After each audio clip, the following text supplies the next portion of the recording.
जीवन्मुक्तिप्रदं देवं क्षमापूर्णं जगद्गुरुं वन्दे परमहंसाख्यं नित्यानन्दाय स्वागतम्। आनन्दानुभवास्वादं सर्वरोगनिवारकं वन्दे पापविनाशक्तं नित्यानन्दाय स्वागतम्।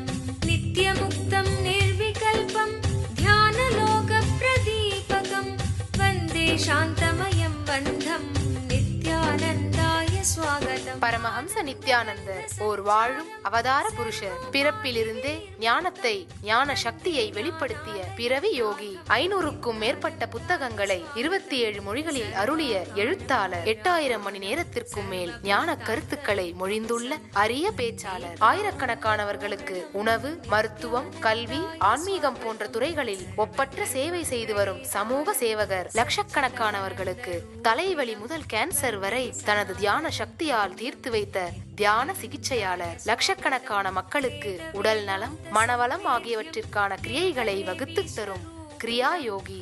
கோடிக்கணக்கான மக்களுக்கு வாழ்வியல் பிரச்சனைகளுக்கான தீர்வுகளை தந்த வாழும் ஞானி.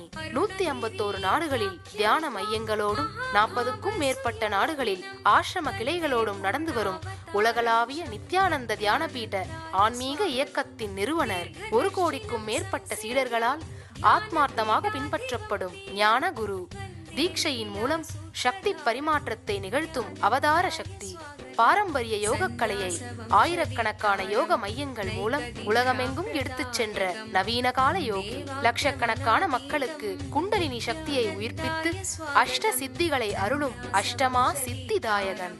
உலகம் முழுவதும் வைதீக ஆலயங்களை அமைத்து வேத கலாச்சாரத்திற்கு மறுமலர்ச்சி அளித்த ஆன்மீக சுடர். லட்சக்கணக்கான இளைஞர்களின் எதிர்காலத்திற்கு வழிகாட்டியாய் திகழும் ஒரே இளம் குரு.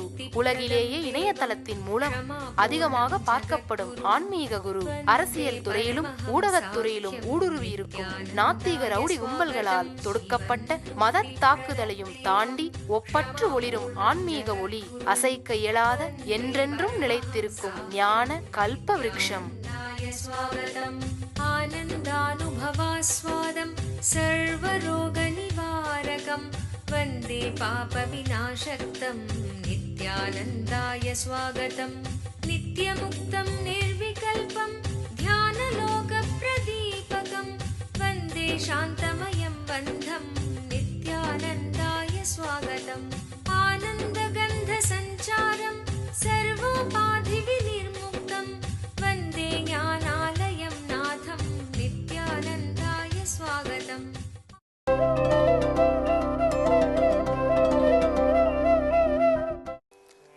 பிரம்மச்சரியம் விதியை வெல்லும் வீரியம்.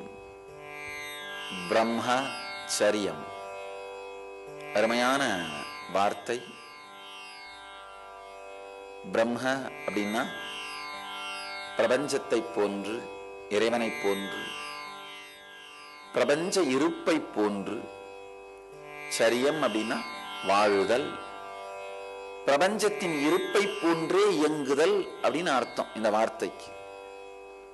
பிரம்மச்சரியம்ன்ற வார்த்தைக்கு பிரபஞ்சம் எப்படி இருக்கின்றதோ அது போலவே இயங்குதல். இந்த சப்ஜெக்டை பத்தி, இந்த சத்தியத்தை பற்றி சாமி நிறைய பேசுறது இல்லை. காரணம், இது ரொம்ப சூக்ஷ்மமான ஒரு சத்தியம். இந்த சத்தியத்தை உள்வாங்கிறதுக்கே ஒரு அளவுக்கு உணர்வு மேன்மையடைந்து சூக்ஷ்மத்தன்மையை அடைந்திருக்கணும். நம்ம மனம் எந்த மாதிரியான நிலையில இருக்கோ அந்த மாதிரியான புத்தகங்களைத்தான் படிக்கும், அந்த மாதிரி கருத்துக்களை மட்டும்தான் புரிஞ்சுக்க முடியும், அந்த மாதிரி நிகழ்ச்சிகளைத்தான் விரும்பி பார்க்கும். நம்முடைய மனதிற்குள்ள எந்த மாதிரியான உணர்வு இருக்கோ அது நாம படிக்கின்ற நூல்களிலும் செய்கின்ற செயல்களிலும் நேரடியா வெளிப்படும். ஏன்னா நம்முடைய உணர்வு செயலால் ஆழப்படுத்தப்படும், செயல் உணர்வை வெளிப்படுத்தும். நாம எந்த உணர்வுல இருக்கிறோம் அப்படிங்கறத நம்முடைய செயல் வெளிப்படுத்திவிடும். ஆழ்ந்த சூக்ஷ்மமான நிலைக்குள் செல்ல செல்ல அந்த உணர்வுக்குள்ளே ஆழ ஆழ நமக்குள்ளே பிரபஞ்சத்தை போலவே வாழுகின்ற ஒரு உணர்வு நிலை மலரும். அதுதான் நம்முடைய ரிஷிகள் பிரம்மச்சரியம்ங்கிற வார்த்தையினால் ரொம்ப அருமையா விளக்குகிறார்கள். திருவண்ணாமலை நித்யானந்த தியான பீடத்தில் பிப்ரவரி 20, 2012 மகா சிவராத்திரி திருநாளன்று கல்பத்தரு முழுநாள் தியான அனுபவ முகாம். உங்களின் எண்ணங்களை நிஜமாக்குவதற்கான சக்தியை தரும் ஒரு நாள் தியான அனுபவ முகாம். மகா சிவராத்திரி திருநாளன்று கல்பத்தருவில் வாழும் ஞானியிடமிருந்து பெறும் தீட்சை உடலிற்கு ஆரோக்கியத்தை அளித்து மனதிற்கு தெளிவை அளித்து உங்களுக்குள் இருக்கும் குண்டலினி சக்தியை உயிர்ப்பித்து உங்கள் வாழ்வில் எல்லா வளங்களையும் அருள்கிறது. கல்பத்தரு தியான முகாம் நடைபெறும் இடம் நித்யானந்த தியான பீடம், கிரிவலப்பாதை, திருவண்ணாமலை. தொலைபேசி எண்கள் 7200003311 7200003322. பிறந்த ஒரு ஜீவன் இனிமையாக வாழ்க்கையை வாழத் துவங்கி படிப்படியாக தன்னுடைய சூக்ஷ்ம நிலைக்குள் எதிலிருந்து நாம் வெளிப்பட்டோமோ அதை நோக்கி சென்று அதற்குள்ளே வாழத் துவங்கும் பொழுது, அதற்குள்ளே ஆழ்ந்து செல்ல துவங்கும் பொழுது தனக்குள் ஏற்படுகின்ற மாற்றத்தை தான் பிரம்மச்சரியம்னு சொல்றோம். தனக்குள்ளே மலருகின்ற தெளிவைத்தான் பிரம்மச்சரியம்னு சொல்றோம். தனக்குள்ளே நடக்கின்ற டிரான்ஸ்ஃபர்மேஷன். இன்றைய சூத்திரம் இந்த சத்தியத்தை மிக தெளிவாக, மிக ஆழமாக, மிக அருமையாக விவரிக்கின்றது. கிரமத்வாதசகம் சம்யக் த்வாதசாக்ஷரபேதிதம் ஸ்தூல சூக்ஷ்ம பரஸ்தித்யா முக்த்வா முக்த்வாந்ததஹ சிவஹ. 12 உணர்வாக பகுத்திருக்கும் 12 மையங்களில் முறைப்படி சூக்ஷ்ம, ஸ்தூல சூக்ஷ்ம மற்றும் அதை தாண்டிய பரநிலையில் ஒவ்வொன்றையும் விட்டு விட்டு தியானிக்க இறுதியில் சிவநிலை வெளிப்படும். சிவஸ்வரூபமாக மாறுவோம். ரொம்ப ஆழமான நுட்பம். மனித குலத்தின் மிகப்பெரிய வாழ்க்கை முறை, மிக உயர்ந்த வாழ்க்கை முறையை ஈஸ்வரன் இந்த சூத்திரத்திலே வெளிப்படுத்தி இருக்கின்றார். ஒரு சத்சங்கத்தில் என்கிட்ட ஒருத்தர் கேள்வி கேட்டார், சுவாமி, மனிதன் இயற்கையில் பாலிகேமஸா மோனோகேமஸா? மனிதன் ஸ்வபாவத்தினாலே ஒரு நபருடன் வாழ்வதற்காக பிறந்தவனா அல்லது மற்ற மிருகங்களைப் போல பலருடன் வாழ்வதற்கு பிறந்தவனா? இது ரொம்ப நாளா நடக்கிற ஒரு மிகப்பெரிய பிரச்சனைக்குரிய கேள்வி. ரொம்ப நாளா நடந்து கொண்டிருக்கின்ற ஆராய்ச்சி. ஒரு குரூப் சொல்றாங்க அடிப்படையா குணத்தால மனிதன் பாலிகேமஸ் தான்.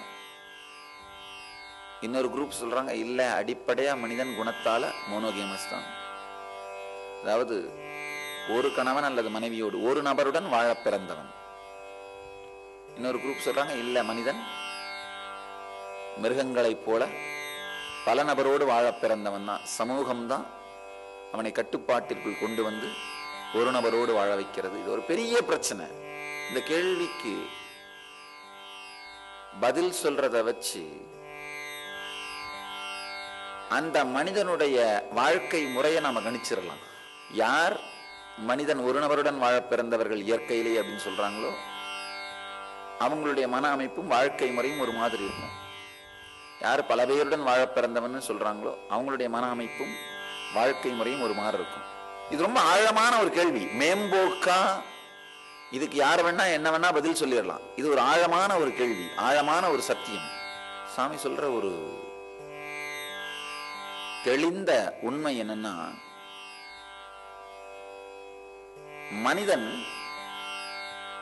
பிறக்கும் பொழுது பாலிகேமஸா, அதாவது மிருகங்களைப் போல பலருடன் வாழ்வதற்கான உணர்வு நிலையோடு தான் பிறக்கின்றான்.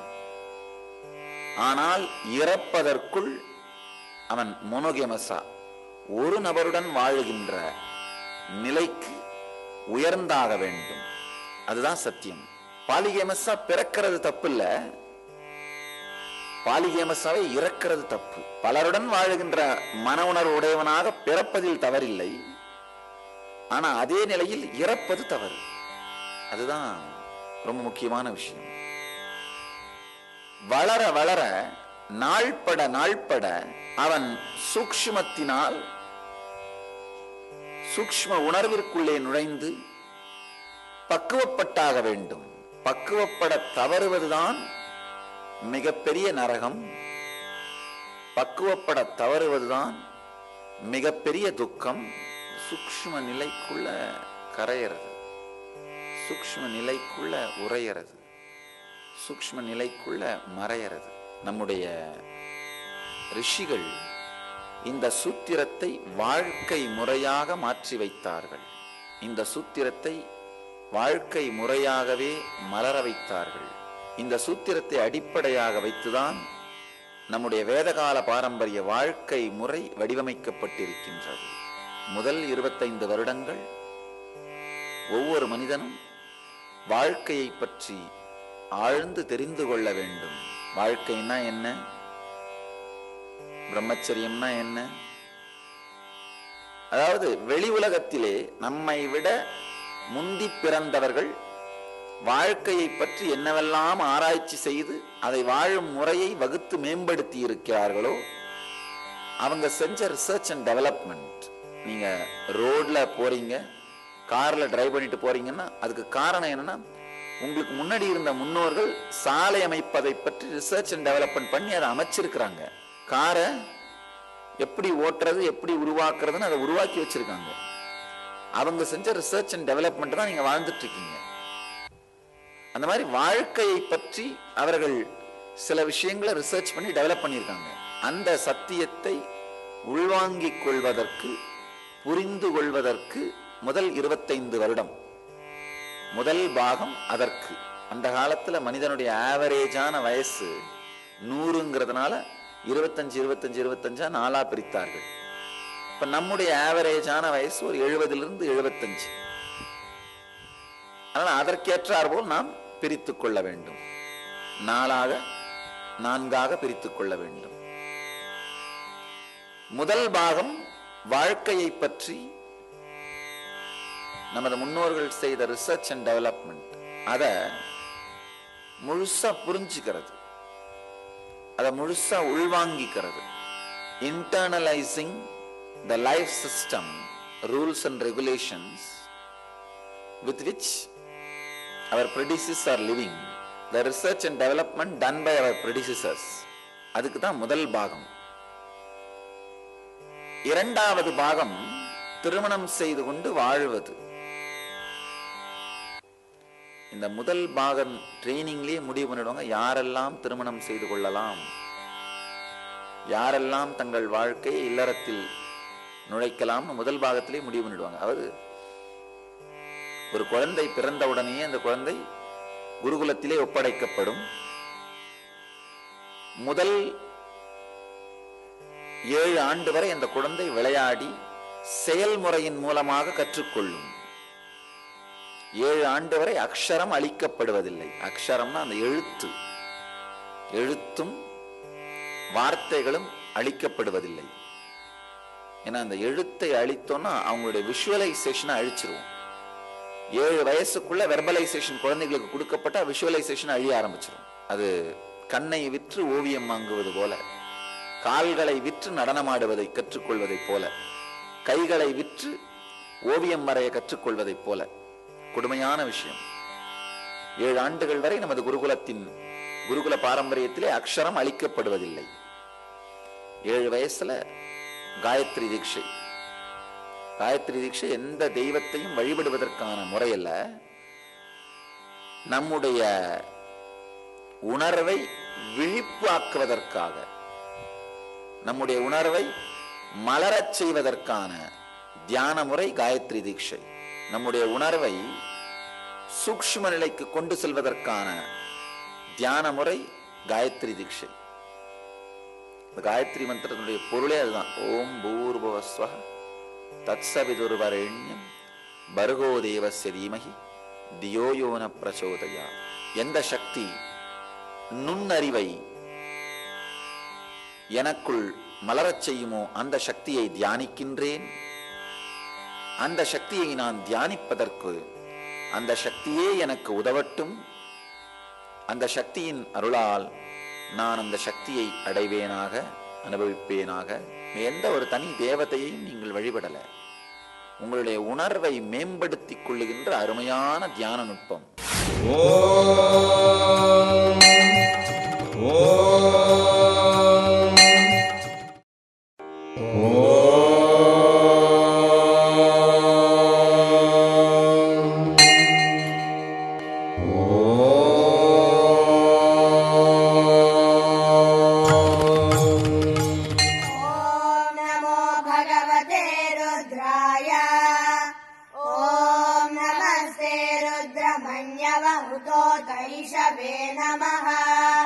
नमस्ते अस्तु धन्वने बाहुभ्यामुदते नमः।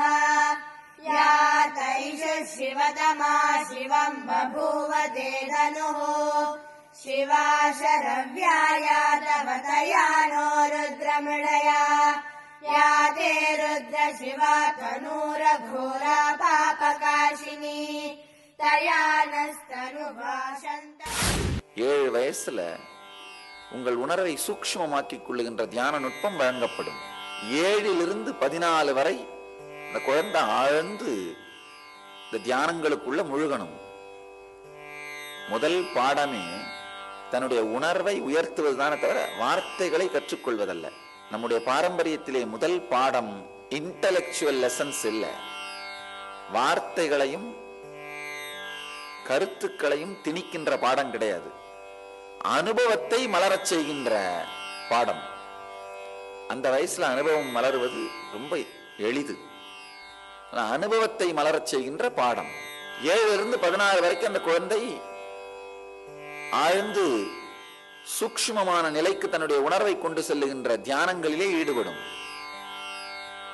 7லிருந்து 14 வரை இந்த செய்கின்ற தியானத்தினாலே அந்த உடலிலே சக்தி கீழே வந்து படியாமல் மேலே திரும்பி விடுமானால், இந்த பிசிக்கல் மெச்சூரிட்டி, தாயாகவும் தந்தையாகவும் மாறுகின்ற உடல் மாறும் பொழுது, அந்த தாயாகவும் தந்தையாகவும் மாறுகின்ற அந்த திறன் உடலுக்கு வரும்பொழுது, பிசிக்கல் மெச்சூரிட்டி வரும்பொழுது, எனர்ஜி கீழே இறங்காம, சக்தி கீழே இறங்காம சக்தி மேல் நோக்கியே இருக்குமானால் அந்த குழந்தைகள் சந்நியாச வாழ்க்கைக்கு தயார்படுத்தப்படுவார்கள். இல்ல உடல் வளர்ந்தது போலே சக்தியும் வளர்ந்து கீழிறங்கி விடுமானால் அவைகள் கிரகஸ்த வாழ்க்கை, இல்லற வாழ்க்கைக்கு தயார்படுத்தப்படுகிறார்கள். நல்லா ஆழ்ந்து புரிஞ்சுக்கணும். மிகப்பெரிய அறிவியல் இது. யார் சன்னியாசியாக வேண்டும், யார் சம்சாரியாக வேண்டும், நம்முடைய முன்னோர்கள் மிக ஆழமாக தெளிவாக அறிவியலாக வகுத்து வைத்திருக்கிறார்கள். உங்கள சில பேர் நினைக்கலாம், எங்களுக்கெல்லாம் வயசும் முடிஞ்சிருச்சு, காலமும் முடிஞ்சிருச்சு, எல்லாமே முடிஞ்சிருச்சு, இதுக்கப்புறம் இதை பத்தி கேட்டு என்ன சாமி பண்ண போறோம். அட்லீஸ்ட் இதுக்கப்புறம் வயசு இருக்கிற உங்களுடைய குழந்தைகள், உங்களுடைய அடுத்த ஜெனரேஷனுக்கு நீங்க உதவியாக இருக்க வேண்டுங்கிறதுனால இந்த சத்தியங்களை உங்களுக்கு எல்லாம் உட்காந்து சொல்லிட்டு இருக்கிறேன். இல்லைன்னா இப்ப உங்களோட 7 வயசுக்கும் 14 வயசுக்கும் இடையில நடக்கிற மாற்றங்களை பத்தி பேசி என்ன பண்ண போறோம்? இங்க ஒருத்தருமே அந்த வயசுல இல்லை. ஆனா இந்த சத்தியங்கள் ஒண்ணு முதல்ல ரெக்கார்ட் ஆகட்டும்னு நினைக்கிறோம். 2வது இதை நீங்க உள்வாங்கினீங்கன்னா அட்லீஸ்ட் உங்க அடுத்த ஜெனரேஷன், அடுத்த ஜெனரேஷன் வார்த்தைக்கு 2 அர்த்தம் உண்டு. ஒண்ணு உங்களுடைய குழந்தைகள், பேர குழந்தைகள். 2வது நீங்களே அடுத்த உடம்பை எடுத்து வரும்போது யூஸ் ஆகும். அடுத்த உடம்பை எடுத்து வரும்பொழுது சத்தியம் உள்ள போய் படிஞ்சிருச்சுன்னா யூஸ் ஆகும். ரொம்ப சூக்ஷ்மமான ஒரு சத்தியம். 7 வயசுக்கு மேல 14 வயசுக்குள்ளதான் இந்த பிசிக்கல் மெச்சூரிட்டி நடக்கும். அப்பதான் நீங்கள் மனிதர்களாக மாறுகிறீர்கள். அதுவரை தேவதைகளாகத்தான் வாழறீங்க. தேவதைகள் இந்த உடம்புக்குள்ள புகுந்தா மாதிரி தான் ஆனந்தமா குதிச்சிட்டு இருப்போம். ஆனா துரதிருஷ்டவசமாக சமூகத்தின் கொடுமையான சூழல் காரணமா அந்த பிசிக்கல் மெச்சூரிட்டி ஆகிற வயசு குறைஞ்சிட்டே வருது. பிசிக்கல் மெச்சூரிட்டி ஆகிற வயசு லேட்டா ஆக ஆக குழந்தைகள் ஆரோக்கியத்தோடும் ஆயுளோடும் உயர்ந்த மன அழுத்தம் இல்லாத, நரம்பு தளர்ச்சி அடையாத ஸ்திரமான நரம்பு மண்டலத்தோடும் வாழ்வார்கள். அதோடையும் வாழ்வார்கள். பிசிக்கல் மெச்சூரிட்டி ஒரு காலத்துல 18 வயதாக இருந்ததுன்னு சாமியே கேட்டிருக்கேன். என்னுடைய முதல் இன்ஸ்பிரேஷன், உற்சாகமாக இருந்த என்னுடைய ஆச்சாரியர் ஒருத்தர், குப்பம்மாள்னு பேரு. அந்த அம்மா அவருடைய அனுபவத்தையே சாமிக்கு சொல்லியிருக்காங்க. 22 வயது வரை பிசிக்கல் மெச்சூரிட்டி ஆகவே இல்லைன்னு. அவங்க பெரிய யோகி. அதனால 22 வயது வரை பிசிக்கல் மெச்சூரிட்டி ஆகலை. அது குடும்பத்துக்கு தெரிஞ்சு எப்படியாவது கல்யாணம் பண்ணி வைக்கணும்ன்றதுக்காக கட்டாயப்படுத்தி அந்த யோகம் தியானம் எல்லாம் பண்றதை நிறுத்தினார்களாம். பிராணாயாமம் எல்லாம் இவங்களை பண்ண விடாம தடுத்திருக்கிறார்கள். தடுத்து 4 வருடத்துக்கு பிறகுதான் பிசிக்கல் மெச்சூரிட்டி ஆயிருக்கு. 18 வயசுல தடுத்திருக்காங்க இந்த யோகம் எல்லாம் பண்றத. 22 வயசுல தான் ஆயிருக்கு. அதுக்கு பிறகுதான் குழந்தைகள் பிறந்திருக்கு. அது இல்லற வாழ்க்கையிலே ஈடுபட்டு இருக்காங்க. குழந்தைகள் பிறந்திருக்கு. கட்டாயப்படுத்தி இல்லற வாழ்க்கையிலே ஈடுபடுத்தப்பட்டவர். அதாவது சூக்ஷ்மமாக உங்கள் உணர்வை மாற்றுவதன் மூலமாக தள்ளி போட முடியும் பிசிக்கல் மெச்சூரிட்டி. பிசிக்கல் மெச்சூரிட்டி நடந்தாலும் சக்தி கீழே வராம மேலேயே எடுத்துட்டு போயிட முடியும், வச்சிட முடியும். அப்படின்னா என்ன அர்த்தம்னா, உடலால பிசிக்கல் மெச்சூரிட்டி நடந்தாலும் மனதால உடனடியா இன்னொரு உடம்ப தேடாது, இன்னொரு துணையை மனம் தேடாது. ஆனா இந்த காலத்துல துரதிருஷ்டவசமா இன்னொரு துணையை தேடுற மன அமைப்பு பிசிக்கல் மெச்சூரிட்டி ஆகிறதுக்கு முன்னாடியே வந்துருது. அந்த மன அமைப்பு கொடுக்கிற அழுத்தத்தினாலதான் பிசிக்கல் மெச்சூரிட்டியே நடக்குது. மனித குலத்திற்கு இழைக்கப்பட்டிருக்கிற மிகப்பெரிய கொடுமை, மிகப்பெரிய துரோகம், இந்த கற்பனைகளும் கனவுகளும் குழந்தைகளுக்குள்ளே செலுத்தப்படுகிற மாதிரியான வாழ்க்கை முறை. டிவி, இன்டர்நெட், நியூஸ் பேப்பர், இதெல்லாம் குழந்தைகளும் வாழுகிற சமூகத்திற்குள் பரவலாக சுதந்திரமாக இலவசமாக புழங்குவது. அது மனித குலத்துக்கு எவ்வளவு பெரிய கொடுமை அப்படிங்கிறது உங்களுக்கு தெரியாது. ஏன்னா பிறவி குருடனாக இருக்கிற ஒருத்தனுக்கு அவன் என்ன இழந்தான்னு சொல்லியே புரிய வைக்க முடியாது. பிறப்பிலேயே ஒருத்தன் குருடனா பிறந்துட்டான்னா அவன் பல்வேறு வண்ணங்களை பார்த்ததே இல்லை. அவன் என்ன இழந்துட்டான் அப்படிங்கிறத அவனுக்கு சொல்லி புரிய வைக்க முடியுமா? முடியாது. சக்தி வாய்ந்த சிவஸ்தலமான திருவண்ணாமலை நித்யானந்த தியான பீடத்தில் பிப்ரவரி 20ஆம் தேதி 2012 அன்று மகா சிவராத்திரி பெருவிழா. கல்வியின் வடிவமான பிரம்மாவிற்கும் செல்வத்தின் வடிவமான விஷ்ணுவிற்கும் கூட எட்டாத அருட்பெரும் ஜோதியாக ஈசன் வெளிப்பட்ட இடம் திருவண்ணாமலை. வெளிப்பட்ட நாள் சிவராத்திரி. அதே நன்னாளில் அதே ஸ்தலத்தில் வாழும் அவதார புருஷருடன் சிவகுண்டலினி தியானத்தில் மூழ்க வாருங்கள். சிவராத்திரி தின சிறப்பு நிகழ்ச்சிகள். வாழும் ஞானி பரமஹம்ச நித்யானந்தர் வழங்கும் சிவராத்திரி தின சிறப்பு தியான சத்சங்கம். சக்தி வாய்ந்த சிவகுண்டலினி தியானம். பிணிகளை எல்லாம் தீர்க்கும் பெரும் சக்தி வாய்ந்த மகா ருத்ராபிஷேகம் நடைபெறவிருக்கிறது. மேலும் சிவராத்திரி தினத்தன்று எண்ணங்களை நிஜமாக்குவதற்கான சக்தியை தரும் கல்பத்தரு முழுநாள் தியான முகாம் நடைபெறவிருக்கிறது. பரமஹம்சர் ஒவ்வொருவருக்கும் சக்தி தரிசனமும் தீட்சையும் அளிக்கின்றார். இந்த மகா சிவராத்திரி பெருவிழாவில் கலந்து கொண்டு சிவபெருமானின் அருளையும் பரமஹம்சரின் ஆசீர்வாதத்தையும் பெற அனைவரும் வருக. நடைபெறும் இடம் நித்யானந்த தியான பீடம், கிரிவலப்பாதை, திருவண்ணாமலை. தொலைபேசி எண்கள் 7200003311 7200003322. ஒரு பிறவி குருடனுக்கு அவன் எதை இழந்தான் என்று புரிய வைக்க முடியாது. ஆனால் பிறவியினாலேயே குருடாக்கப்படுவதுதான் காமமும் கற்பனைகளும் குழந்தைகளுக்கு சென்று சேருகின்ற மாதிரியான சொசைட்டியை நாம கிரியேட் பண்ணி வச்சிருக்கிறது. பாவம், அந்த குழந்தைகளுக்கு இன்னசென்ஸ திறந்த கண்களோடு, தூய்மையான கண்களோடு இந்த உலகத்தை பார்ப்பதற்கான வாய்ப்பே இல்லாமல் போய்விட்டது. உங்களுடைய முப்பாட்டனுக்கு இருந்த அந்த சுதந்திரம், இந்த உலகத்தை திறந்த கண்களோடு, எளிமையான கண்களோடு பார்க்கின்ற அந்த சுதந்திரம் உங்களுக்கு இல்லாமல் போய்விட்டது. உங்களுக்கு இருந்ததை விட மோசமான சூழல் உங்களுடைய பேரன்களுக்கும் பேத்திகளுக்கும் இருக்கின்றது. மிக கொடுமையான சூழல். ஏன்னா ரிசப்ஷன்ல, அது உங்க வீட்டோட வரவேற்பறையிலேயே, உங்களுடைய படுக்கை அறையிலேயே உங்களோடு அமர்ந்தே குழந்தைகள் எல்லாவற்றையும் பார்க்கின்றன, எல்லாவற்றையும் தெரிந்து கொள்ளுகின்றன. எல்லாவற்றையும் பார்க்கிறது, தெரிந்து கொள்வது கூட தப்பில்லை, அளவுக்கு மீறி இந்த பதிவுகள் பதிகின்றன. உங்கள் எல்லோரையும் நித்யானந்தத்தில் நிறைந்து, நித்யானந்தத்தில் மலர்ந்து, நித்யானந்தத்தில் கரைந்து, நித்யானந்தமாகிட ஆசீர்வதிக்கின்றேன். நன்றி. ஆனந்தமாக இருங்கள். நித்யானந்த தியானபீடம், நித்யானந்தபுரி ஆஃப் மைசூர் ரோடு, விடுதி, பெங்களூர். 9742203311 08027202084.